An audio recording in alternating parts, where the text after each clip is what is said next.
আসসালামু আলাইকুম বন্ধুরা। বিশ্ববিদ্যালয়ে ভর্তি প্রস্তুতির একটি গুরুত্বপূর্ণ আপডেট ভিডিওতে তোমাদের সবাইকে স্বাগত জানাচ্ছি। বন্ধুরা, একদিকে এইচএসসি পরীক্ষা শেষ হয়ে আসছে, আর অন্যদিকে গত বছর গত টার্মে যারা এইচএসসি পাস করেছো তাদের মধ্যে অনেকেই যোগ্যতা থাকার পরও বাংলাদেশের একটি পাবলিক বিশ্ববিদ্যালয়ে তার চান্স হয়নি। অনেকেই কনফিউজড, কোথায় আবেদন করব, কোন বিশ্ববিদ্যালয় আমাদেরকে সুযোগ দিবে। মোট কথা সেকেন্ড টাইম কোন বিশ্ববিদ্যালয় আছে আজকের ভিডিওতে আমরা আলোচনা করব। অর্থাৎ 2026-27 শিক্ষাবর্ষে যে সকল বিশ্ববিদ্যালয়ে সেকেন্ড টাইমারদের সুযোগ রয়েছে আজকে বিস্তারিত আলোচনা করব, সকল তথ্য জানিয়ে দেবো একটি ভিডিওতেই। তোমরা সকল তথ্য পেয়ে যাবে ইনশাআল্লাহ। তাই ভিডিওটি শুরু থেকে শেষ পর্যন্ত দেখার অনুরোধ করছি। বন্ধুরা, প্রথমে আমরা বিশ্ববিদ্যালয়ের ধরনগুলো জেনে নেই।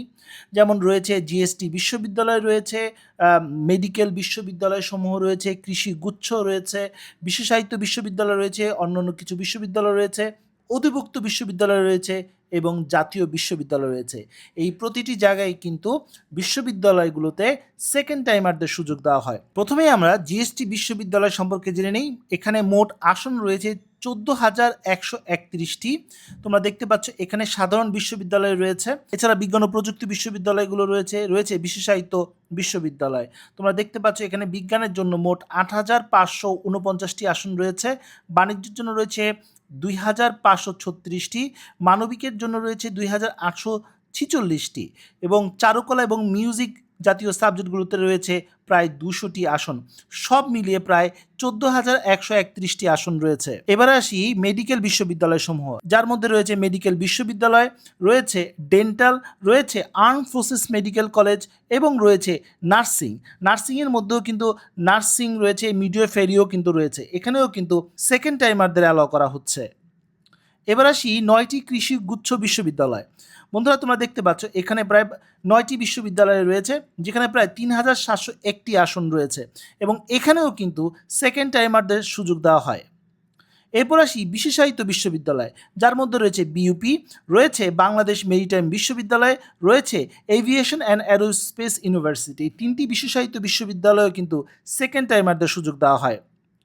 এছাড়া অন্যান্য বিশ্ববিদ্যালয়ের মধ্যে রয়েছে জগন্নাথ বিশ্ববিদ্যালয়, রাজশাহী বিশ্ববিদ্যালয়, military institute of science and technology, যেটাকে এমআইএসটি বলা হয়, রয়েছে আইইউটি, রয়েছে জগন্নাথ বিশ্ববিদ্যালয়, এছাড়া খুলনা বিশ্ববিদ্যালয়, সিলেট বিশ্ববিদ্যালয়, কুমিল্লা বিশ্ববিদ্যালয় এবং হাজী মোহাম্মদ দানেশ বিজ্ঞান ও প্রযুক্তি বিশ্ববিদ্যালয়ে কিন্তু সেকেন্ড টাইমারদের সুযোগ দেওয়া হয়। এছাড়াও রয়েছে চট্টগ্রাম বিশ্ববিদ্যালয় এবং এখানেও কিন্তু সেকেন্ড টাইমারদের সুযোগ দেওয়া হয়। অধিভুক্ত বিশ্ববিদ্যালয়, এখানে রয়েছে সিলেট ইঞ্জিনিয়ারিং কলেজগুলো, যেটা সাস্টের অধীনে রয়েছে।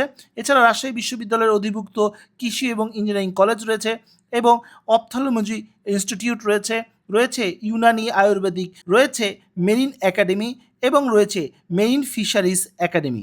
এই প্রতিটি জায়গায় কিন্তু সেকেন্ড টাইমারদের সুযোগ দেওয়া হয়। এছাড়া সবচেয়ে বড় যে বিশ্ববিদ্যালয় সেটি হচ্ছে জাতীয় বিশ্ববিদ্যালয়, যেখানে লক্ষ লক্ষ শিক্ষার্থী ভর্তি হয়ে থাকে। জাতীয় বিশ্ববিদ্যালয়ে বেশ কয়েকটা কোর্স জনপ্রিয় রয়েছে এবং প্রতিটি জায়গায় কিন্তু সেকেন্ড টাইমারদের সুযোগ দেওয়া হয়। সাধারণ অনার্স রয়েছে, professional honours, on campus honours এবং রয়েছে ডিগ্রি পাস কোর্স এবং ডিগ্রি প্রাইভেট। এই প্রতিটি জায়গায় সেকেন্ড টাইমারদের সুযোগ দেওয়া হয়। তাই সেকেন্ড টাইমার হয়েও হতাশ হওয়ার কোনো কারণ নেই। তুমি দুই দিক থেকে এগিয়ে আছো। প্রথমত হচ্ছে তুমি ইতিমধ্যে বিভিন্ন বিশ্ববিদ্যালয়ে ভর্তি পরীক্ষা দিয়েছো এবং সেখানে কিন্তু প্রশ্নের প্যাটার্ন, পরীক্ষার হলের যে প্রেশার, সেই সব কিছু কিন্তু তুমি অলরেডি ফেস করেছো। তাই তোমার প্রস্তুতি কিন্তু যারা ফ্রেশার তাদের তুলনায় কিন্তু অনেকাংশে ভালো থাকবে। পাশাপাশি প্রতিটি জায়গায় কিন্তু সেকেন্ড টাইমারদের সুযোগ দিচ্ছে এবং বেশ কিছু অপশনও কিন্তু তোমাদের কাছে রয়েছে। তাই হতাশ হবার কোনো কারণ নেই। তাই প্রস্তুতি চালিয়ে যাও, ইনশাআল্লাহ এবার তুমি একটি ভালো বিশ্ববিদ্যালয় এবং ভালো সাবজেক্ট পেয়ে যাবে। তোমার জন্য কিন্তু আরও সুযোগ বেড়ে যাচ্ছে। যাই হোক বন্ধুরা, এই ছিল আজকের মতো ভিডিও। পরবর্তী আপডেট এবং সঠিক তথ্যের জন্য আমার চ্যানেলটি সাবস্ক্রাইব করে রাখার অনুরোধ করছি। তো বন্ধুরা, আজ এ পর্যন্তই। সবাই ভালো থাকো, সুস্থ থাকো। দেখা হবে আগামী কোনো ভিডিওতে। সে পর্যন্ত আল্লাহ হাফিজ।